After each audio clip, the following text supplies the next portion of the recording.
आइए दोस्तों, अब हम लोग पढ़ते हैं एक्टिविटी 1.2। इस एक्टिविटी में हम एक टेस्ट ट्यूब लेंगे और उस टेस्ट ट्यूब के अंदर हमने लेड नाइट्रेट का सॉल्यूशन लिया है। लेड नाइट्रेट, इसमें हम लोग एक सॉल्यूशन पोटेशियम आयोडाइड का मिक्स करेंगे। पोटेशियम आयोडाइड का फॉर्मूला होता है Ki और लेड नाइट्रेट का फॉर्मूला होता है PbNO3 का होल ट्वाइस। सबसे पहले हम लोग देखेंगे कि पोटेशियम आयोडाइड और लेड नाइट्रेट बना कैसे। वैसे तो इसको हम लोग क्लास 9 में सीखते हैं, फिर भी जिन बच्चों को नहीं आता है वो यहाँ पे देखेंगे कि हम लोग कंपाउंड किस तरीके से बनाते हैं। तो सबसे पहला हमने जो लिया हुआ है दैट इज लेड नाइट्रेट। तो लेड नाइट्रेट में सबसे पहले आप ये पहचानोगे कि कौन कौन से एलिमेंट्स हैं और कौन कौन से आयंस हैं। तो सबसे पहला एलिमेंट आपके पास है लेड, इसका सिंबल होता है बेटा Pb, और दूसरा आपके पास है दैट इज नाइट्रेट। ये एक पॉलीएटॉमिक आयन है NO3 और इस पे चार्ज होता है -1। लेड जो है इस पर चार्ज होता है +2, इसकी वैलेंसी 2 होगी और इसकी वैलेंसी 1।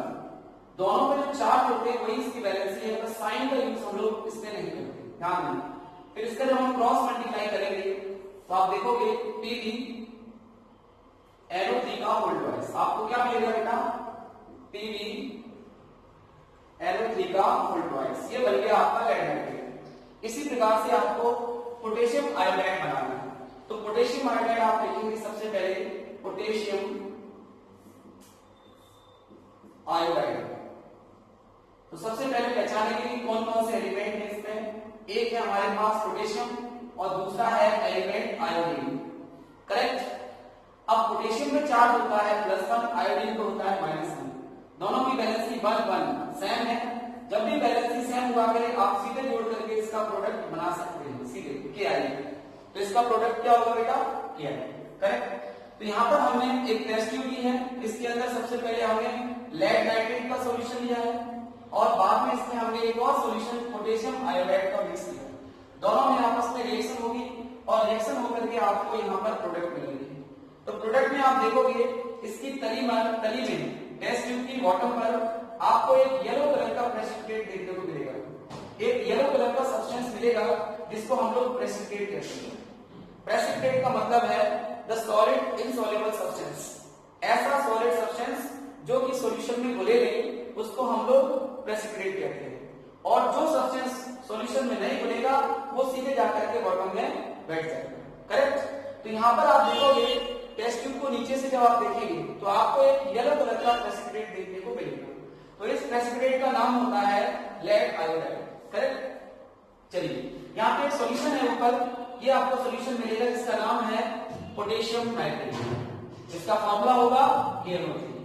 चलिए अब हम इसको एक रिएक्शन के फॉर्म में दिखाने की कोशिश करते हैं। तो सबसे पहले हमने क्या किया था बेटा?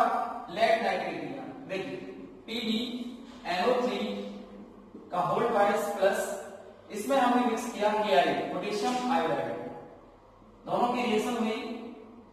अब यहाँ पे क्या बनेगा? देखिए सबसे पहले आपके पास बनेगा PbI2 प्लस साथ में बनेगा आपके पास KNO3।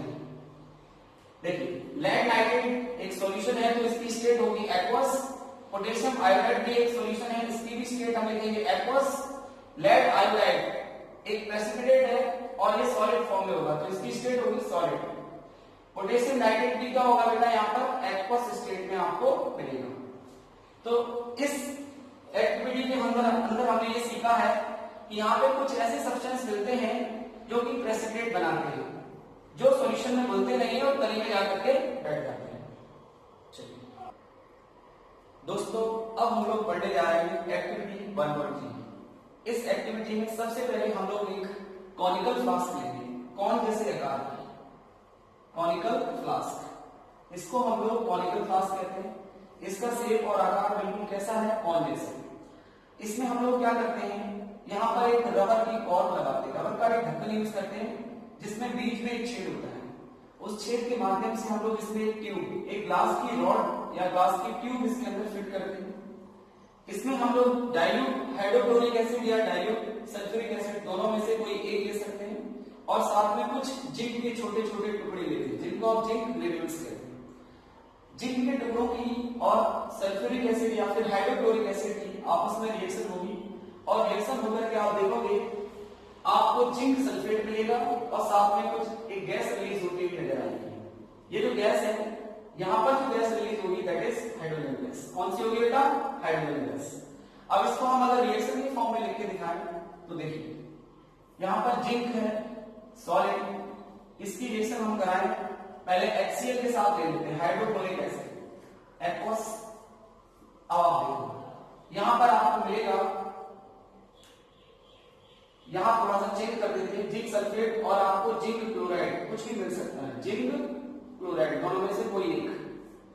अगर आप ध्यान से देखें, अगर आप जिंक के साथ हाइड्रोक्लोरिक एसिड लेंगे तो आपको यहां पर जो मिलेगा वो होगा जिंक क्लोराइड एक्वस और साथ में रिलीज होगी हाइड्रोजन गैस।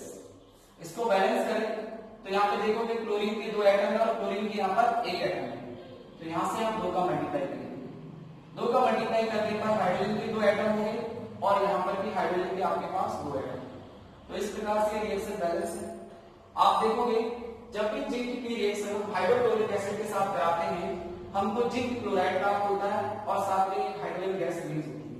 तो यहाँ पे आप देखोगे नीचे की तरफ आपको जिंक क्लोराइड मिलेगा और इस ट्यूब के माध्यम से बाहर की तरफ एक गैस रिलीज होते हुए नजर आएगी और उस गैस को हम लोग हाइड्रोजन गैस कहते हैं। अल्टीमेटली हमको समझना यह है कि किसी भी मेटल की रिएक्शन जब हम किसी एसिड के साथ कराएंगे तो हमको एक तो सॉल्ट मिलता है, ये क्या है बेटा आपके सॉल्ट, और दूसरा आपको हमेशा हाइड्रोजन गैस मिलेगी। ठीक है, अब हम इसको दूसरे तरीके से समझाते हैं।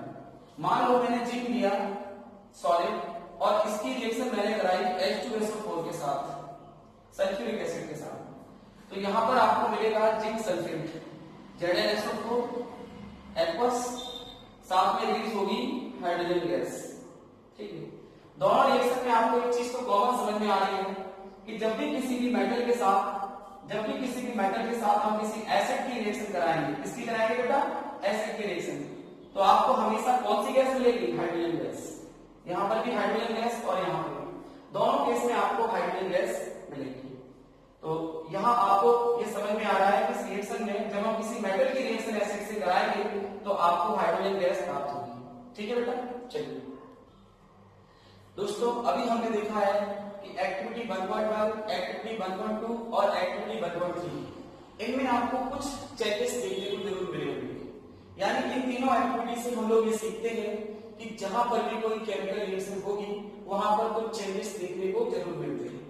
देखिए, अगर कहीं पर केमिकल रिएक्शन होती है तो वहां पर आपको स्टेट चेंज नजर आ सकती है कि स्टेट बदल जाए, सॉलिड से लिक्विड, लिक्विड से गैस या फिर गैस से लिक्विड या लिक्विड से सॉलिड। तो जहां पर भी आपको स्टेट बदलती हुई नजर आ रही है तो हम उसको क्या बोलेंगे? केमिकल रिएक्शन हो रही है।